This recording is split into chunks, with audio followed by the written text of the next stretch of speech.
Greetings viewers and welcome back to Just Short of Fantastic. I am sitting here in the Incheon airport. I have landed safely back in South Korea after a whirlwind trip to Scotland, to Edinburgh, Scotland.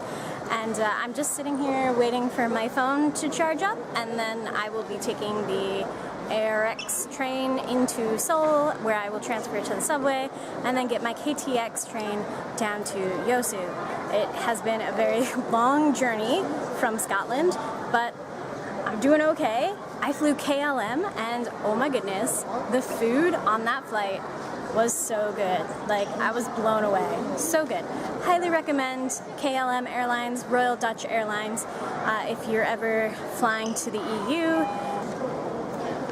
I'm just making this really quick video here in the airport because I know it's a vlog week this week, but I'm not gonna have time to do like an actual vlog, so you're just gonna get this little quick hello, I'm still here. I filmed a lot for a one short day in Edinburgh, so that will be the next full actual video that's coming out, so stay tuned for that. Psych! Just kidding. Actually, I do have a little bit of time, so I thought I would throw together a really quick summary of all the books I bought in Scotland. Books! I'll be honest, that's the real reason I went to Scotland, for the bookshop. And boy, did I shop for books. I came away with 12 new books, so here they are, real fast. First up, Sir Walter Scott's Waverley, his first novel. Apparently, he invented the historical novel. News to me. I've never read anything by Sir Walter Scott, and I realize that that is a huge gap in my literary knowledge. Next up, I got count 'em, 3 books by Robert Louis Stevenson. You know him, he's the guy who wrote Treasure Island. I got his first book, Prince Otto, from a secondhand shop. Oh yeah, check it out, so old, love it. I got his next book, The Strange Case of Dr. Jekyll and Mr. Hyde. Classic, tiny, never read it. What? I know, crazy. Kidnapped. Not quite sure where this falls on the chronology of Robert Louis Stevenson, but it's another pirate story, and I do love pirate stories, so bought it. Boom! Those are the historical novels. Let's move on to the modern era.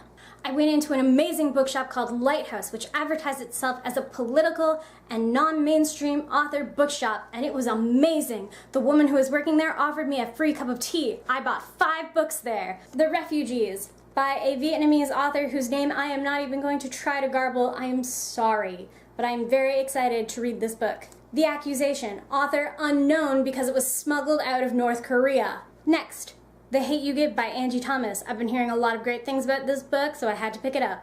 Next, Germaine Greer's The Female Eunuch. I've been reading up on my feminist literature, and I saw this and I had to get it.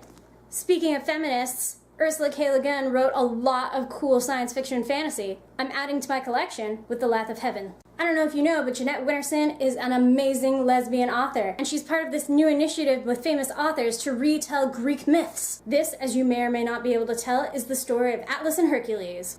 Next up, The Convenience Store Woman by Sayaka Murata. This is a new book that I saw on display in a bookshop, and I was like, this looks like an amazing book. Also, feminism, because she doesn't want to get married. And last but certainly not least, the book I am personally most excited about is Louise O'Neill's The Surface Breaks, an angry feminist retelling of the Little Mermaid story. It was a match made in Scotland.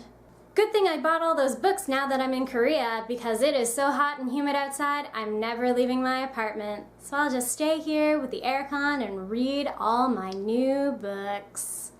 Yay! Until next time, stay just short of fantastic.